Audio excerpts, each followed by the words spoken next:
جو انداز پائے جاتے ہیں اس کو اقبال کا تصور خودی، اس کو اقبال کا تصور عشق، اس کو اقبال کا تصور فخر، اور اس کو اقبال کا تصور مرد کامل کہا جاتا ہے۔ اس کے علاوہ اقبال نے نہ صرف تصور عورت پیش کیا، تصور ابلیس پیش کیا، بلکہ اس کے ساتھ ساتھ تصور تعلیم بھی پیش کیا۔ علامہ جی اقبال کیونکہ لا کی ڈگری لے چکے تھے، وہ چاہتے تھے کہ لا کی یا قانون کی ڈگری کے ذریعے آگے بڑھیں۔ انہوں نے کچھ عرصے تک پریکٹس بھی کی، لیکن جب محسوس کیا کہ وہ پیشہ ان کے مزاج کے مطابق نہیں ہے تو انہوں نے اس پیشے کو ترک کر دیا اور سیاسی معاملات کی طرف وہ خصوصی توجہ دینے لگے۔ سیاسی معاملات کا مقصد قطعی یہ نہیں ہے کہ ہم جو ہے کسی بھی مرحلے کو سیاسی انداز سے سوچیں، بلکہ انہوں نے پہلی مرتبہ اسلامی 1400 سال کی تاریخ کو نئے انداز سے پیش کر کے یہ ثابت کیا کہ انسان خود کو پہچانے، خود کی ذات کو پہچانے، خدا کی ذات کو پہچانے، اور خدا نے جو صلاحیتیں ودیت کی ہیں انسان کے لیے، ان صلاحیتوں کو پہچان کر وہ کوئی کام کرے گا تو وہ کام کارآمد رہے گا۔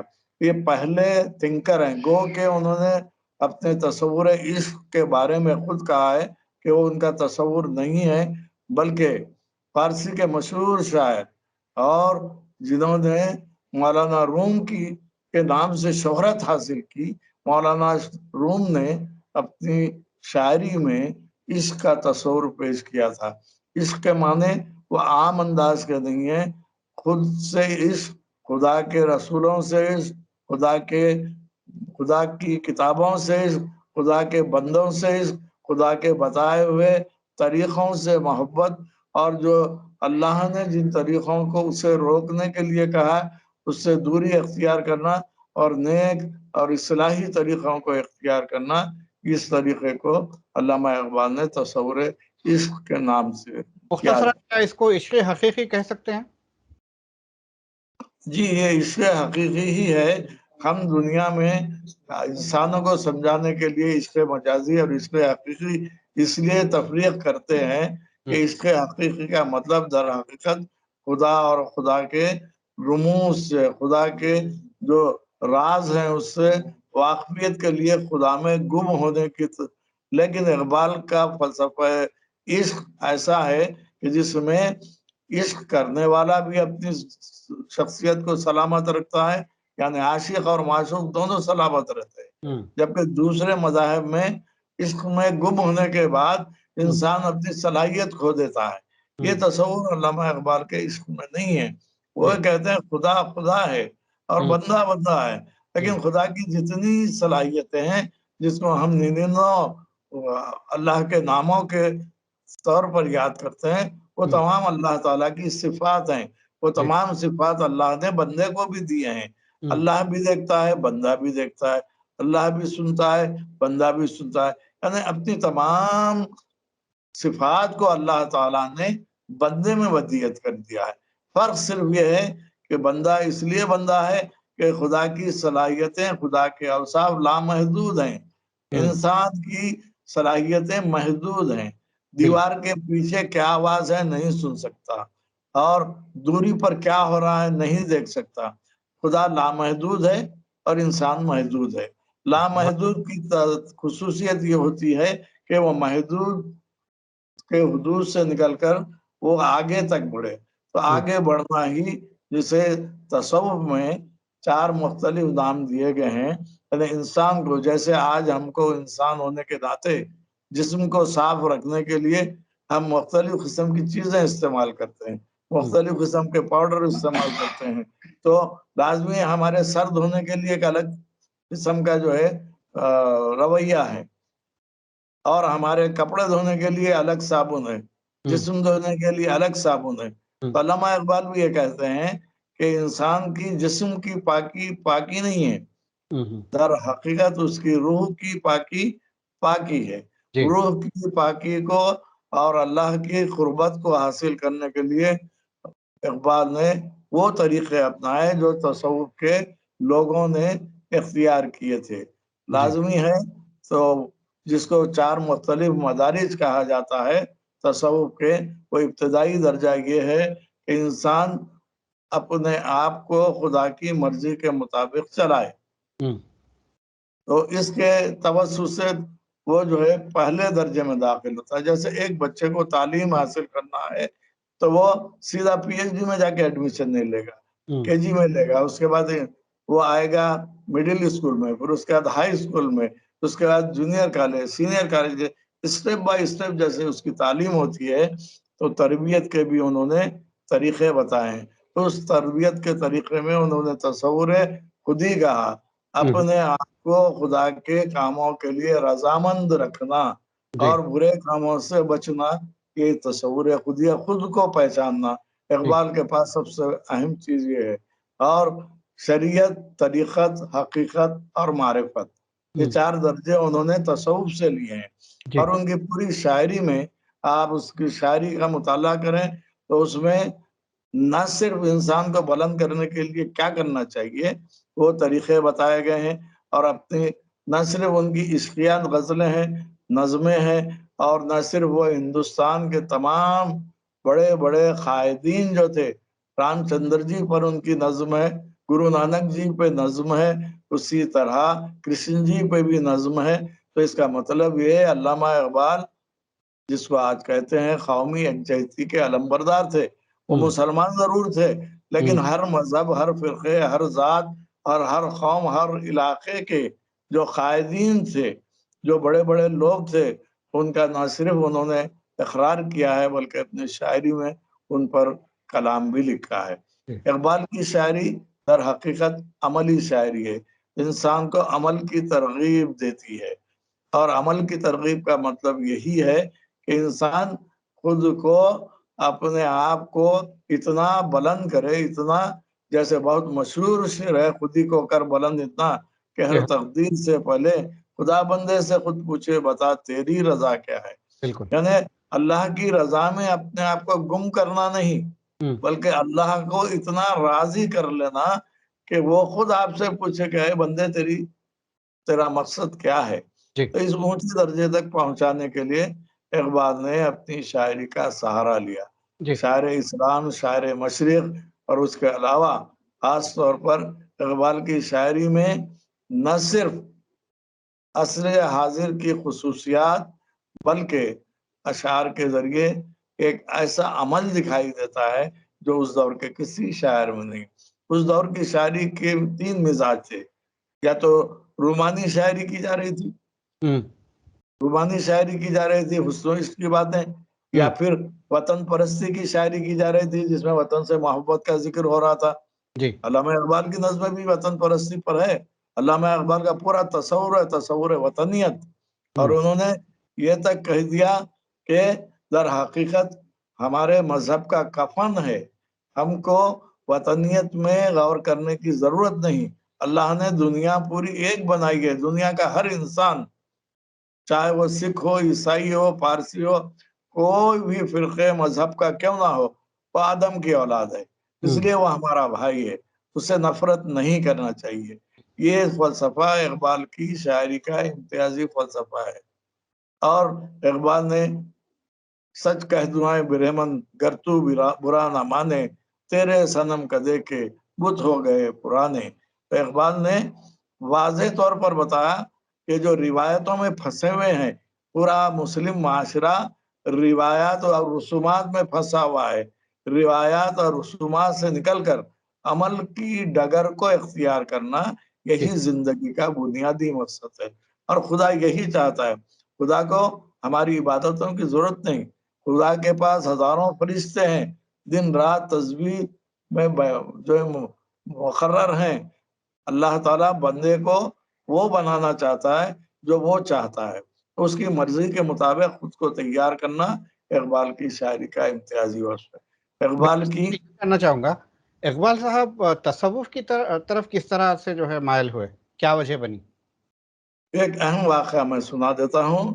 ایک برہمن ان کے پاس گیا اور جا کر اس نے جو ہے کیا کیا کہ ایک شیشی میں ایک خطرہ پانی ڈال کر پھر ایک برتن میں پانی ڈالا اور وہ ایک خطرہ جو ہے اس برتن میں ڈال دیا. اقبال سے پوچھا کہ بتاؤ اقبال، خطرہ دریا پانی میں مل گیا، پانی کا حصہ بن گیا. تو انسان بھی خدا میں گم ہو جائے تو خدا کا حصہ بن جاتا. اقبال نے کہا نہیں، خدا خدا ہے، خدا کا کوئی جز بن ہی نہیں سکتا. خطرہ بہرحال خطرہ ہے.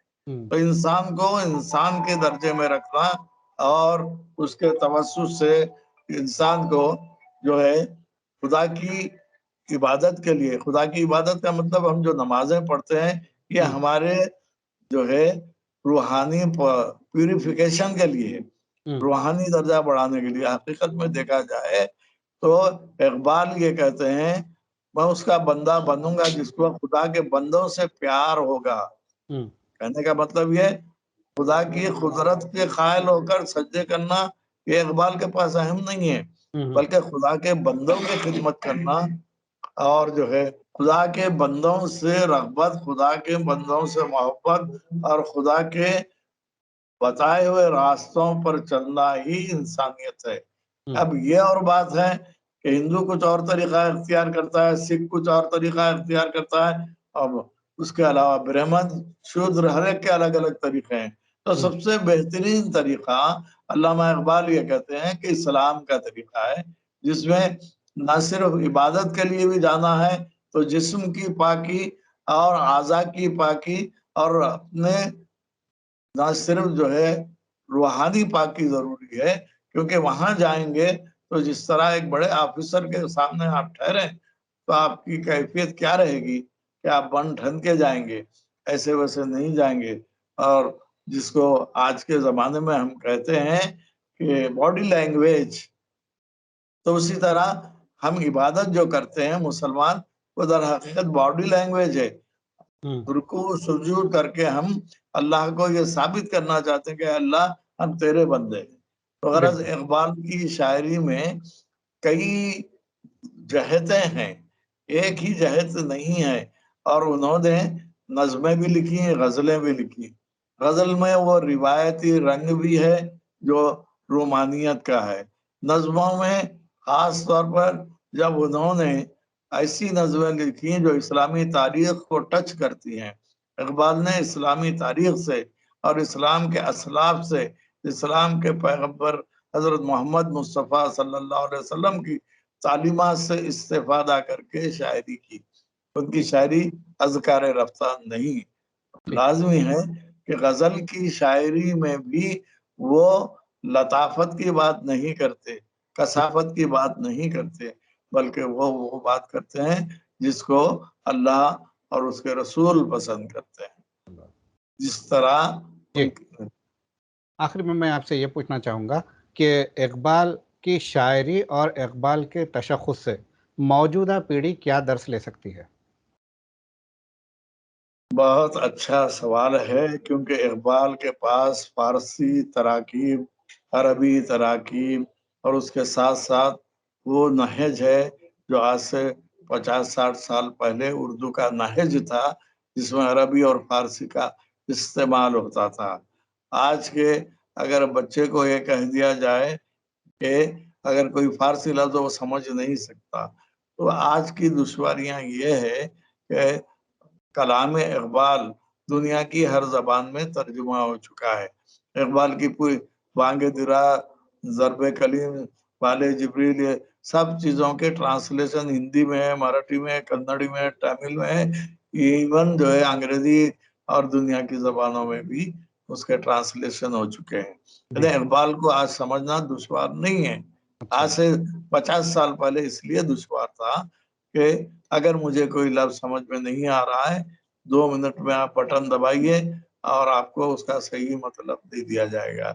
اور کئی اقبال کے کلام کے جو ہے نسخے، جیسے جس کو ہم شرح اقبال، شرح بار جبریل، شرح بانگ درا، اس سے یہ نتیجہ نکلتا ہے کہ در حقیقت اقبال کو سمجھنے کے لیے آج دشواری نہیں ہے. دشواری یہ ہے کہ ہم علم حاصل کرنے سے دور ہو گئے، تعلیم سے دور ہو گئے اور مطالعے سے دور ہو گئے. دن بدن ہمارا مزاج ایک کھلونے کی طرف ہے اور اس کو جب چاہے اپنی مرضی سے استعمال کرتے تھے. اس کی وجہ سے ہم آج کی نوجوان نسل جو ادب سے دور ہے، تہذیب سے دور ہے، ثقافت سے دور ہے، تعلیم سے دور ہے. یہ اور بات ہے کہ میڈیکل کر لے رہے ہیں، انجینئرنگ کر لے رہے ہیں، 95 مارکس لے رہے ہیں، لیکن ان کا کردار، ان کا عمل سب جدا گانا ہے. ایک دور تھا اسی حیدرآباد میں، اگر جو ہے ہم بس میں سفر کرتے، یونیورسٹی جاتے، کوئی بوڑھا آ جاتا، کوئی خاتون آ جاتی، تو ہم اٹھ کر اس کو جگہ دیتے تھے. یہ تہذیب، اخلاق کی کردار سازی تھی. آج کی تعلیم کوئی بھی کسی کو سیٹ دینے کے لیے تیار نہیں. تو اس کا مطلب یہ ہوا اقبال کو سمجھنے میں در حقیقت ہمارے ماحول، ہمارے معاشرے کی خرابی ہے. ٹھیک. ہم نے معاشرے کو بگاڑ دیا ہے اور سمجھ رہے ہیں بہت اچھا کام ہے. اب دیکھیے، اگر فرض کیجیے آپ کو ضرورت ہے تو آپ جا کر جو ہے بازار سے اچھی چیز خرید کے لاتے ہیں. کپڑا خریدیں گے اچھا خریدیں گے. کوئی بھی آئس کریم بھی لینا ہے تو اعلیٰ کوالٹی کے لیں گے. پھر پڑھنے کے معاملے میں اعلیٰ کوالٹی کیوں نہیں ہے؟ اس کی وجہ سے نئی نسل دن بدن اقبال کے کلام سے پھر بھی مدارس میں، کالجوں میں مختلف قسم کے جو مشہور گیت ہے، جس وقت ہندوستان آزاد ہوا اس وقت جو گایا گیا سارے جہاں سے اچھا ہندوستان ہمارا، ہندی اہم وطن ہے سارا جہاں ہمارا، ہم کہتے ہیں یہ اقبال کا ہی کلام ہے. بالکل. پھر انہوں نے تینوں عرب ہمارا، تینوں عرب ہمارا، ہندوستان ہمارا، مسلم ہے ہم وطن ہے سارا جہاں ہمارا. اس کا مطلب یہ ہے اقبال بین الاقوامی قوامیت کے قائل تھے. اقبال بین الاقوامی درجے کو اہمیت دیتے تھے. وہ خود لکھتے ہیں کہ جو اشعار میں خود انہوں نے کہا کہ نہ تورانی رہے باقی نہ ایرانی رہے باقی. تم مسلمان ہیں، ایران کے ہو، توران کے ہو، ہندوستان کے ہو، عربستان کے ہو، کسی میں کوئی تفریق نہیں. سب برابر ہیں خدا کے سامنے. ہندو، برہمن، سکھ، عیسائی سب برابر ہیں. صرف اس کا درجہ بلند ہوتا ہے تو اقبال یہ کہتے ہیں کہ اس کی پاکی، اس کی نیکی، اس کی بڑائی اور اس کے کردار کی وجہ سے. تو اقبال کی تمام تر شاعری آج کیونکہ لوگ پڑھنے سے دور ہیں، مطالعے سے دور ہیں، اس کی وجہ سے اقبال کی شاعری کو پڑھنے میں یا سمجھنے میں دشواری ہو رہی ہے. دوسری چیز یہ بھی ہے کہ دن بدن وقت گزرنے کی وجہ سے ٹیکنالوجی کی طرف ذہن بڑھ رہا ہے اور ہماری ثقافت، ادب سے ہم دور ہوتے جا رہے ہیں. اگر کوئی یہ کہے کہ بھائی میرے بچے کو انگریزی نہیں آتی، میتھمیٹکس نہیں آتی، 20,000 روپے دے کر اس کو میتھمیٹکس کا ٹیوشن رکھا جاتا ہے. اگر کوئی یہ کہے مجھے فارسی نہیں آتی، مجھے عربی نہیں آتی، تو اس کے لیے ہماری توجہ مرکوز نہیں ہے، جس کی وجہ سے اقبال کے کلام کو سمجھنا آج دشوار محسوس ہو رہا. حالانکہ دشواری نہیں ہے، تھوڑی سی جو ہے ترکیب کو سمجھ لیں اور اس کو ذہن پر بوجھ ڈالیں تو مطلب خود بخود سمجھ میں آتا ہے. یہ سمجھ جی بے حد شکریہ آپ کا ہم سے جڑنے کا، اور قیمتی جو ہے معلومات سے آپ نے نوازا. انشاءاللہ ہم آپ کو پھر زحمت دیں گے. تو بیدار جی صاحب، جزاک اللہ بہت بہت. میں آپ کے تمام ناظرین کا بھی شکر گزار ہوں، آپ کے ادارے کا بھی شکر گزار ہوں کہ آپ نے مجھے چند باتیں اقبال سے متعلق، میں نے ان کا کلام بھی نہیں سنایا، اسی لیے نہیں سنایا کہ مختلف لوگ سنتے ہی رہتے ہیں، ان کی فکر جو ہے، ان کا تصور جو ہے، اس کو آپ کے سامنے پیش کرنے کی کوشش کی. شکریہ، بہت بہت شکریہ، جزاک اللہ. تو ناظرین، یہ تھے پروفیسر مجید بیدار صاحب، جو کہ علامہ اقبال کے تعلق سے اتنی مفید معلومات، بہت ہی کم وقت میں انہوں نے اتنی ساری معلومات ہم تک پہنچائی ہے. اگر یہ پروگرام آپ دیکھتے ہیں تو آپ کے جو ہے ذہن کے جو بند دروازے ہیں وہ کھل جائیں گے، اور جو موجودہ دور میں تکنیکی تعلیم حاصل ہو رہی ہے، اعلیٰ تعلیم حاصل ہو رہی ہے، مگر کردار سازی نہیں ہو رہی ہے. علامہ اقبال کا کلام کردار پر، تزکیہ نفس پر اور اللہ سے قربت پر ہے. تو اور یہ بھی انہوں نے بتایا کہ علامہ اقبال کا کلام اب سمجھنا مشکل نہیں ہے کیونکہ کئی زبانوں میں اس کا ٹرانسلیشن ہو چکا ہے، تو ہر قوم و ملت کے لوگ علامہ اقبال کا کلام پڑھ سکتے ہیں، اس کو سمجھ سکتے ہیں، سمجھ کے اپنی زندگی میں اس کو شامل کر کے ایک بہترین شخصیت بن کے ابھر سکتے ہیں۔ بہرحال ہمیں دیجیے اجازت، شب بخیر۔